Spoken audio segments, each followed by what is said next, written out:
அனைவருக்கும் வணக்கம். சோழ மன்னன் ஒருவன் தன்னுடைய தங்கையை கங்க நாட்டு மன்னனுக்கு மணமுடிச்சு கொடுக்கும்போது கோட்டையையும் நகரத்தையும் சீதனமா கொடுத்தான். அதுக்கப்புறம் பாண்டியர்களுடைய படையெடுப்பால அதெல்லாம் அழிஞ்சு வேப்பமர காடா மாறி போச்சு.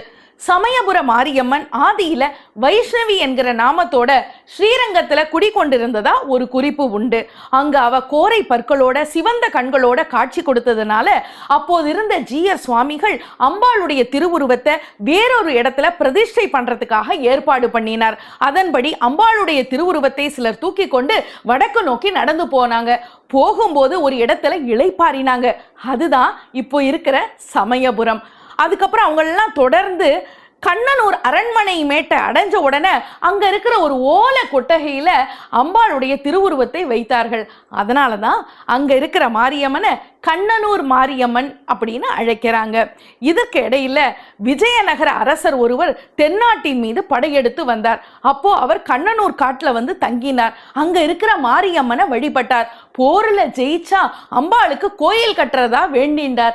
அத மாதிரியே அவர் போர்ல ஜெயிச்சு கோயில் கட்டினதோட மட்டுமல்லாம பரிவார தெய்வங்களாக விநாயக பெருமானையும் கருப்பண்ணசாமியையும் பிரதிஷ்டை செய்து குடமுழுக்கு விழா நடத்தி மிக அழகாக நித்திய பூஜையையும் செய்தார்.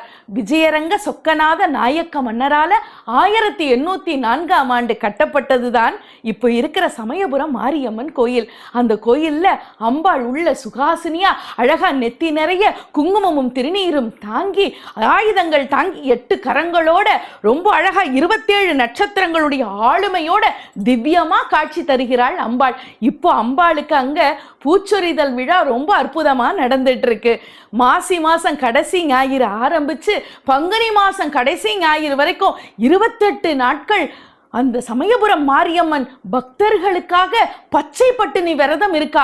அப்படிப்பட்ட அம்பாள் கிட்ட நம்முடைய வேண்டுதல்களை எல்லாம் வச்சா நிச்சயமா நம்முடைய பிணிகளை மட்டுமல்ல நம்முடைய அத்தனை தோஷங்களையும் அவ போக்கிடுவா, தீர்த்து வைப்பா.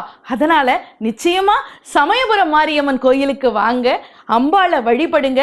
சமயத்துல ஓடி வந்து காப்பாத்துவா அந்த சமயபுரம் மாரியம்மன். நன்றி, வணக்கம்.